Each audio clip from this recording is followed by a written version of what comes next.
everyone, and welcome to another episode of my Woman Who Inspires series. I am Sreshtha Tewari. I am the director of the Self-Worth Leadership and Empowerment Consultancy. I am also a motivational speaker and a wholeness guide, which means I help women who are stuck, who have forgotten how to dream, find their whole true selves. In this series, the purpose is to show women that our negative emotions that are so uncomfortable and painful are really helping us understand that there is a better place for us to be. We have a diverse group of women in this series, and today I'm really excited to welcome Soul, as she is known on Clubhouse. Soul is a certified life coach, spiritual mentor, psychic medium, and clairaudient. She is also the maker of spiritual tools. She empowers souls to live their true, authentic life by intuitively guiding them organically. She also helps and guides people to develop the gifts that are already within them. So thank you so much for joining us, Soul. Welcome to the series. How are you today? I am doing awesome. Thank you so much for inviting me onto the show and really, being able to share space with you here on your platform. This is such an honor, and I'm so thankful for you. Oh, I'm grateful for you as well. So when you hear Soul on Clubhouse, you are just magnetically drawn to her voice. You just want to soak up every single thing she is saying. She is extremely pure and true of heart. So I am honored that she accepted my invitation and she is here to share with us. So Soul, I would invite you now to share your emotional healing journey. Oh, okay. Well, it was a long journey. I It all started when I was little. They used to call me Squeaky because I would not talk. It was this thing. I would talk very low, and everybody was telling me everywhere I went to speak up, speak up, speak up, and I just couldn't. I opened my mouth and I couldn't say anything, and it would come out like a squeak, and I didn't understand why.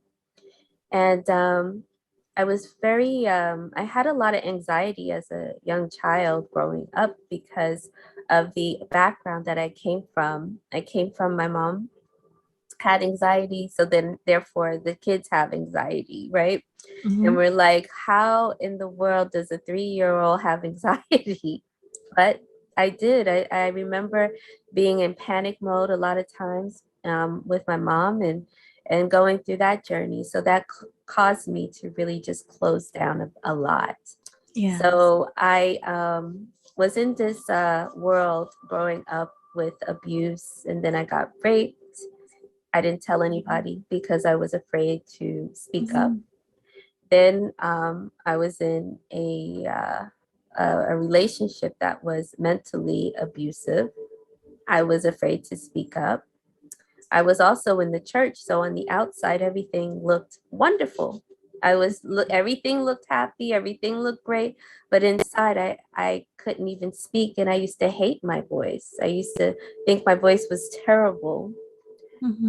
And then as I kept going on through life of not speaking, not talking, not sharing my truth, I was always empowering everybody else. Everybody else was important but me. So I moved through silence. I always was everybody else's cheerleader. I was everybody else's everything. But when it came to me, I was squeaking. Squeak, squeak, squeak. Could not talk. Until one day I woke up and I looked around and I looked at all the pain and everything that I went through. And I was like, I have to do something and be myself. I had these weird gifts as I was growing up, and everybody has them. We talk about dreaming, we talk about, in Clubhouse, we talk about intuition, we talk about a lot of things, but mine came out of pain. And what I mean by pain is a lot of people who are empaths, they feel everything. And I was feeling everything because I had to be safe. And then I started meeting other people that were like me. I'm like, you were better seen and not heard. That's how we grew up. We look cute, and parents did our hair, put on the pretty dresses, go to church, but behind closed doors it was something different, something totally different. And it was just a painful quietness that I had going through life. So how I came to today and now, because it's like night and day, now I can't shut up. But I started doing things and healing my inner child first.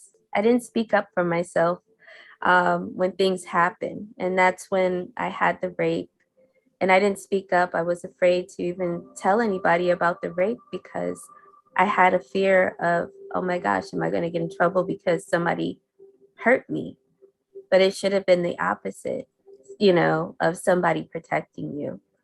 And so when I was raped, I even shut down even more. This was the time where I shut down everybody, and I didn't even realize I was doing that because I just felt like people wouldn't understand. And then how the thing happened, it was a peer of mine, and it was just very embarrassing because of what transpired. So I shut down even more.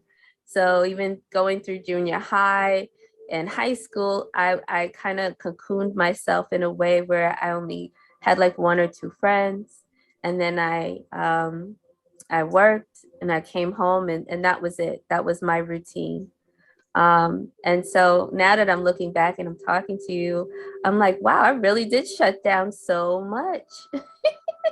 Yeah. But I went from this blooming butterfly to shutting down. I think because that's one of my gifts of, that painful gift that happened to me. I call it a painful gift because it made me grow. It blossomed me into the person I am. And I'm able to help a lot of other people when people come and say, yeah, I was raped. That happened to me. And well, hey, my mom beat me. That happened to me too. Oh, you felt like you couldn't say anything? That happened to me too. Yeah. So now I'm able to, and even though I have a smile on my face, it's because I did a lot of inner work. I have therapists. Even though we're in the spiritual business, I always promote therapy, especially when you're going through traumatic experiences such as rape, such as abuse, such as, even mental abuse. All of those things, because it really helps. And so it was so funny. I had started standing up for myself, and I didn't even realize what that looked like. What did that feel like to me? And how could I do that? And how can I establish healthy boundaries with people because of the pain that I've had? Because I would just let people just walk all over me, honestly. Yeah. People would create rumors, and I would be like, whatever, I don't even, but I never stood up for myself. And so, I had to establish healthy boundaries, and I had to kind of like look at this whole place of this world of being like, okay, what is it going to feel like to feel free, to feel healthy, to speak my truth, and express myself in a way that I love? And how can I do it in a loving manner as well? And so for me, speech, words, all of those things were very important to me. How I talk to you is very important to me. The words that I choose is very important to me. How I make you feel is important to me. And why is because I remember there was a time where my words, my thoughts, my feelings were, I didn't feel like it was important to anybody. So now my gift is to sit, listen most of the time when I can, and then, talk and encourage people to really just be themselves. And it's okay to speak your truth because you're here for a reason. I did research a few weeks ago, and one of the things that really, really, really, really excited me, and I did it on the conception. It took 1 million sperm cells, and out of the 1 million sperm cells, it's only one egg and one sperm. Yeah. And then I'm like, wow. So you mean to tell me that we are not powerful beings? We are here to be heard. We are here to express ourselves fully. We are here to be loved. We are here to love, and we are here to be kind to one another. And that's the most powerful gift that anybody can ever give us. So I'm so thankful for God, the universe, for me even being here, because there was even a time where I didn't even want to be here, because I was like, what's the purpose of this? And yes, I am a suicide survivor. And because Mhm. there was times where I was like, what's the use? Mm. What's the use? What's the use of it's if this is how life is, I don't want to be here. But I Yeah. wasn't living life in a healthy way. And I didn't know that, you know, everybody can say there's people around you that love you, but when you don't feel it for yourself, Mhm. when you don't feel it and you don't know how to express it, you're looking for a way out. And so I was looking for that way out, and I had that very dark moment in my life as well.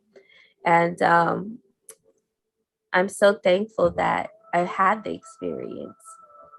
I'm very thankful, because when I went through the experience and I saw others that were going through the experience too, um, one of the things that I realized was that, there's something about us when we get to a place where we can't be ourselves, when we can't acknowledge, who we are as people. There's a despair that comes in, and you get to that dark place, and it's like, why am I even here?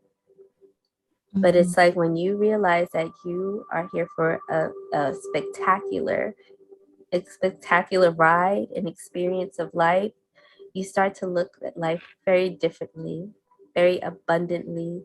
Can I just ask, because that is something that people struggle with and they don't talk about, being suicidal. And I just want to ask you, how is it you move past that?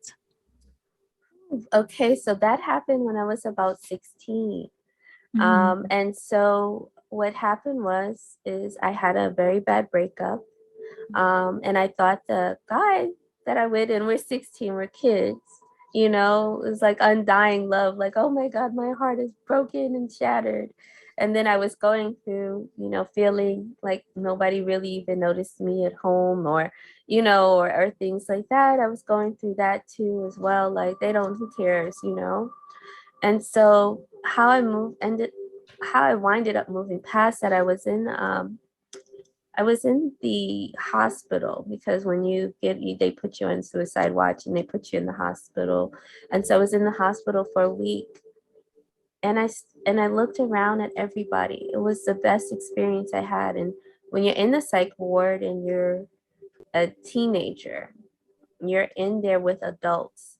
There's no kind of separation unless you're like a child. So I was in there with people who were 40, 50, 70, um, going through their own mental issues. And as I was sitting there, it was like I was talking to people, and it was like, how did you feel about that? What did you do? And some people you could talk to, and some people, they were a little far gone. And I realized, like, I didn't belong here. I didn't belong here. And so when I got out of the hospital, and I said, okay, I just got to get on with life and just move on. They gave me a therapist afterwards to work with. And in my family, and, therapy is not a thing, so it was just not, it's not something you do, you know. And so they gave me some placebo pills or whatever, but I just carried on life. And I got a friend, um, that I really loved, and she just passed away last year, and I love her to pieces. And she had MS, and she couldn't walk, and she, went through the whole deterioration of her health. And so I'm so thankful she was in my life, because she came when I needed her, and at that time. And so it was the love from her that helped. one of my best friends. Also, it was me thinking that, okay, there has to be something bigger out there than, that's keeping me here. So I'm going to keep chucking along. We don't know why people, close down and get to a point in their life where they don't let anybody in. We don't know why. For me, it was abuse, it was rape, it was, me not, even if I did speak up, people would tell me to shut up. So it was like, it was no win, no win, win. But nobody knew my story and why they called me Squeaky. Nobody knew that. So for me, when I see someone quiet, when I see someone kind of shying back, that's the person I love to talk to. That's the person. Well, it's so amazing that you talk about speaking up and then giving your inner child love. That is something that we really overlook. Even the fact that you talk about a 3-year-old having anxiety, kids go through emotions just like us, and we are grown up. So I'm from the Caribbean, and our Yeah. culture is very similar. That the kids supposed to just fall in line with whatever you want. They're not allowed to have emotions, and if they're crying, they're being naughty, and we pay them no attention. But they are going through their own emotions, especially if your mom and the people around you are going through similar. You are in their energy field, right? So you take some of that energy. And then I love how you spoke about nurturing your inner child and finding your voice, because so many of us, as you are speaking about it, when someone is quiet, because I consider myself quiet, but for me, I speak intentionally. I don't Mm-hmm. really need to speak out of turn. I don't need people to hear my voice unnecessarily unless I really have something to say. Right. But a lot of people, when you find people clam up, it's really some underlying belief about themselves. And it may be something negative. It may be something they are ashamed of. It may be something that they just never healed from, that is coming out in the way they present themselves to the world. And I love that how you spoke about, at the heart of it, all we need is someone who genuinely loves us, who you feel authentically loves you, as you had your friend when you went through that difficult time, and that friend Mm-hmm. gave you strength just from love. And I really don't think, we understand the power of someone who really and truly believes in us. Because once, as humans, we all want connection. As much as you like to be alone, like for me, I like to be Mm-hmm. alone, but I like to know that there are people that I could talk to when I need someone to Yeah. talk to. And at the heart of it, it's just all about connection, knowing that there's someone there for me, knowing that I connect, knowing that we go through similar situations, and it's okay to be sad, it's okay to be anxious. As you said, it was just telling you that you weren't comfortable in that situation. And I want you Mm-hmm. to speak a little bit about who you are now, because now you're a certified life coach and you help persons through spiritual tools. Can you speak a little bit about that? Yes, yes, yes. Thank you so much for allowing me to speak about that. So, what I started doing was making these magic wands. I started making them. Here's one of them, Wow. if you see them. But these are, when I was little, I always felt like abracadabra, I can do anything. And so when I watched what was it, Fantasia, I would watch them, and everybody had a wand. And to me, that wand was powerful. So I didn't even have to say it. I could just point to something and it would magically change. And so during the COVID, I got up and I was like, you know what? I want a wand. And so I said, okay, let me look and see if I could see anything I liked. I didn't see anything. I was like, I know I want something like from the movies, and I want to add, my little bling and stuff to it. And so I started looking at how to make them. And then I was like, nope. So I actually channeled how to make them. I was like, well, I'm crafty. I was in a Girl Scout, so we had lots of crafts, but and I was like, well, I guess I could do this. And I guess if I do this, whatever. But anyway, to make a long story, it was like really having fun with my inner child and really being creative. And so what I used it for was to empower myself. that's how I started. It was to empower myself. It was to say, okay, when I look at this one, then my brain automatically knows I can go ahead and create the life that I want, whatever I need to, do, affirmations, whatever it is I need to do. When I look at that one, my brain automatically thinks, okay, yes, abracadabra, it's on. And so that's how I started being a certified life coach. That started about, I would have to say 7 years ago. I took a class. The thing that I know now is that whoever you are, wherever you're at, your gifts will come. It will just carry through life. So you find yourself doing the same thing over and over. You find yourself getting excited about the same thing over and over again. And I was like, I get excited when people are set free, when people can be themselves, when people can just be vulnerable and just talk about whatever and not feel like, oh my gosh, the world is about to end because I said I was raped, or I said, because a lot of people don't even talk about it or say anything. And I was one of those people. And so I get excited when you could just talk to somebody, be vulnerable. Like you said earlier, hey, this happened to me. And then somebody will say, you know what? It happened to me too. And then somebody over there, it happened to me. And so let's talk about it. How do you feel? What's going on with you? So, I'm one of those certified life coaches that really like to get to the heart of the matter, to see where you are. I am a psychic medium. It talked about being empathic and everything, but my empathic gifts came from out of trauma.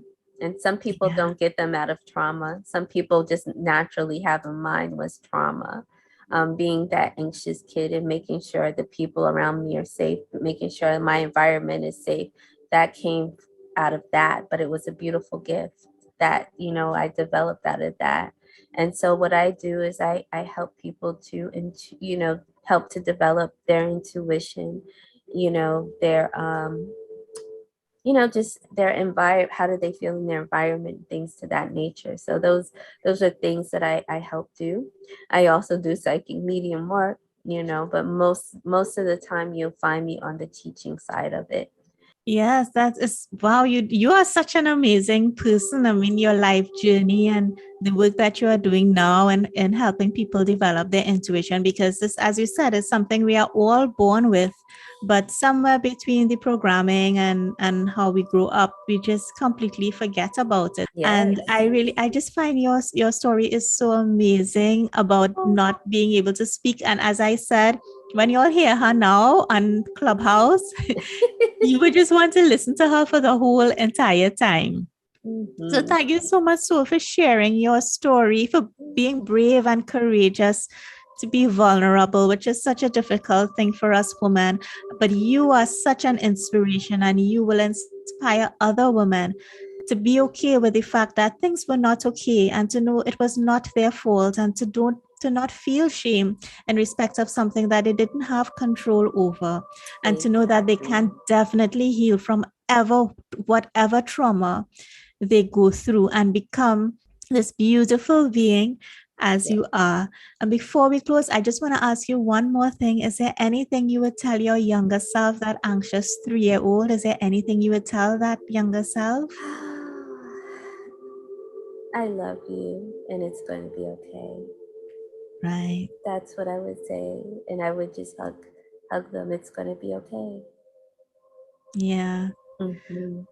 That is such a deep rooted thing to say. And it brings us to the fact that all of us at our hearts, we just want to be loved. We just want connection. And the more we learn to love each other freely without the prison of our mind, the more we will see advancement for the love we have for our human race.